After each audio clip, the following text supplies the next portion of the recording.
Armu teile rahu Jumalalt, meie Isalt ja Issandalt Jeesuselt Kristuselt. Jutluse aluseks kuuleme ühte väikest lõiku Pauluse kirjast roomlastele, mis on tänase pühapäeva juhtmõtteks. Ja Paulus ütleb seal nõnda: ära lase kurjal võitu saada enese üle, vaid võida sina kuri heaga. Aamen.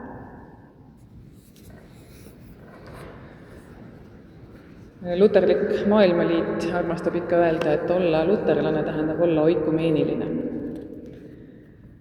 Ja olla oikumeeniline tähendab minu jaoks seda, et on vaja mõtestada oma usus ennekõike neid asju, mis ühendavad.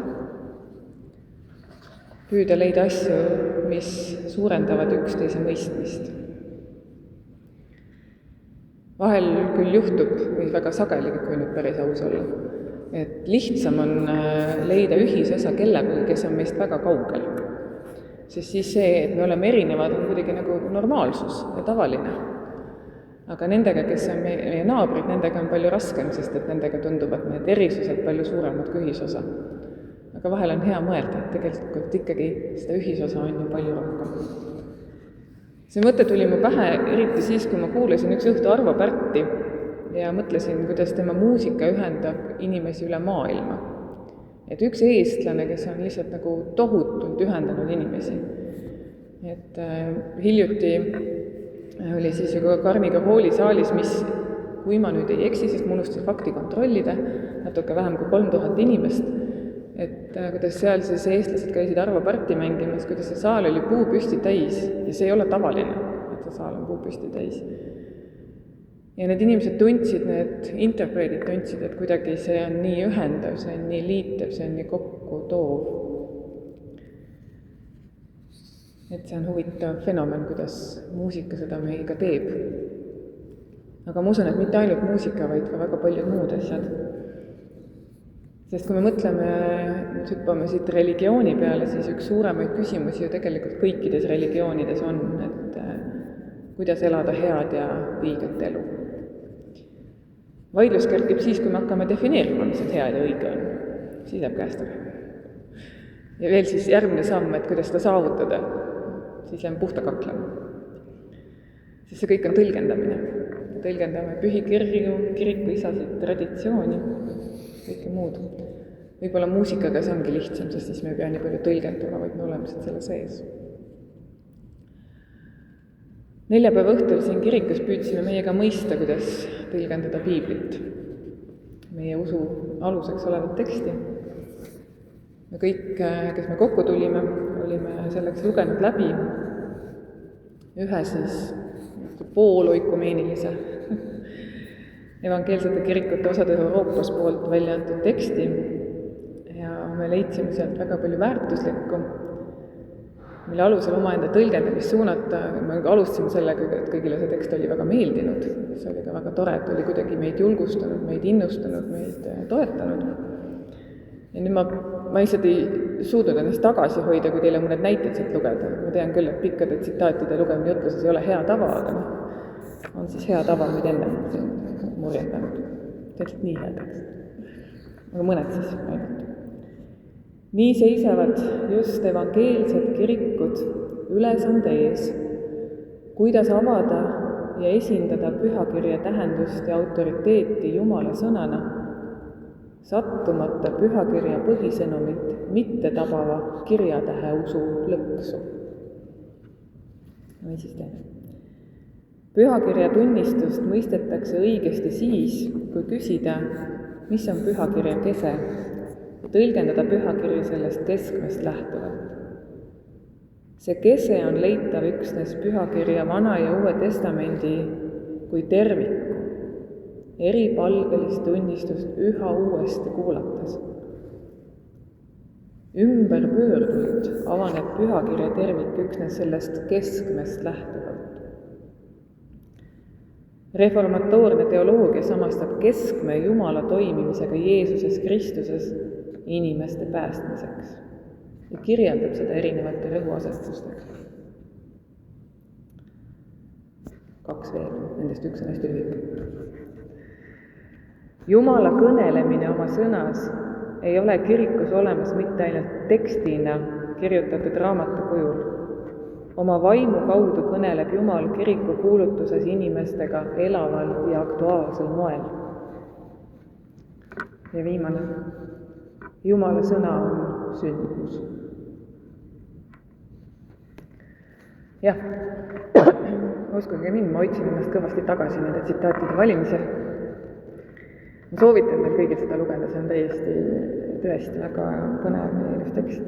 Need lingid on kõik meie kodulehel leitavad ja olete väga oodatud meie järgmisele arutelule, mis toimub jaanuari alguses, detsembri alguses jätame vahele. 8. jaanuaril me arutame taas kord tõesti. Ma arvan, et see ühine piibli mõtestamine tõepoolest kuidagi avab mingeid uusi tahke ka kõigest sellest, kuidas me usku paremini taipame ja mõtestame, nii et soovitan soojalt. Aga üheks tuumküsimuseks ongi kõiges sellest see, et Jumala sõna on miski, mis on elav, miski, mis on dünaamiline, miski, mis loob pidevalt uuesti.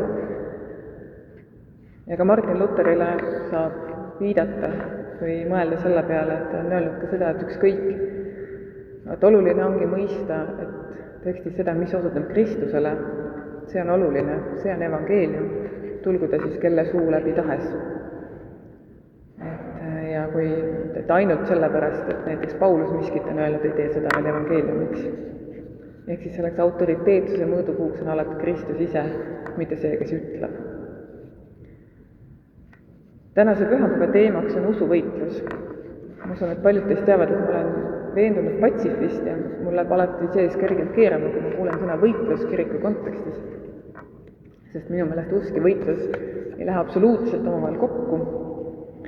Sest kui on võitlus, siis alati keegi kaotab. Ja kui on võitlus, siis enamasti on ka vägivald ja see ei lähe usuga kokku. Jah, nii Kristuses kui islamis öeldakse, et ei ole midagi, see on sisemine usuvõitlus, ma võitlen iseenda patuga. Aga ka siis tahaks mina alati küsima, miks see võitlus peab olema, miks see võiks olla areng, mõtestamine, kontemplatsioon. Palju paremat sõna. Aga tänane võida kuri heaga on, ma arvan, minu jaoks kõige lähem asi võitlusele, millega ma olen võimeline tunnistama. Sest see ütleb, et loo ruumi sellele, mis on hea. Püüa tuua rahu iseendale ja kaasinimestele. Jah, see ei ole alati võimalik, tean seda omast käest väga hästi. Ja on hetki, kus tuleb enda eest seista, on põgenedes vahel muul moel. Aga eesmärk on see püüdlus, mitte anda kurjale ruumi, luua head ja luua hästi palju head. Samas ei tohi see tähendada iseendale valetamist või asjade maha surumist, sest sellisel juhul on see hea vaid näiline. Vahel tähendab heani jõudmine tegelikult suure valu läbimist. Aga valu ja kurjus on kaks väga erinevat asja. Meil on väga-väga suur vahe. Ja täna, kui ma seda teemat siin oma peas ketrasin ja mõtlesin, siis mind kõnetas tohutult kaasvaimuliku Katri Aasla-Tepandi postitus Facebookis. Ja ta kirjutas seal järgmist. Novembri kaamuses vajame helgeid mõtteid ja muidugi tumedat šokolaadi. Budismi pühadest raamatutest on mõnus lugeda ja neil mõtetel lasta oma hinge puudutada. Enese õige suunamine, rahumeelsed teod, alandlikkus, rahulolu, tänulikkus, kannatlikkus, leebus, heldus, see on ülim õnnistus. Hoiduda halvast, mitte teha halba, see on ülim õnnistus. Võida viha puudumisega, võida kurjus headusega, võida valelikkus tõega. Me elame tõesti väga õnnelikult, kui me elame vaenuta vaenutsejate seas.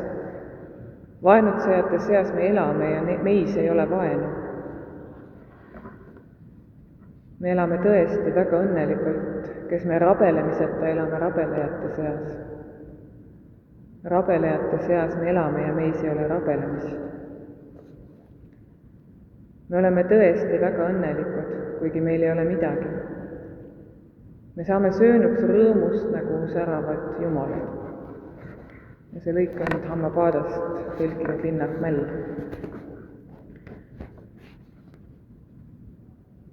Ja mulle tundus, et see budistlik tekst on kohutavalt evangeelne. Ja jõudsin uuesti mõttele, et olla luterlane tähendab olla ökumeeniline. Sest see suunab meid tegema rahu iseendas ja teistega, looma ruumi sellele heale, et seeläbi saaks kuri võitu. Ja meenutame nüüd korra veel seda ühte mõtet sellest meie neljapäeva õhtul loetud tekstist. Jumala sõna on sündmus. Nii et laske sellel sündmusel juhtuda.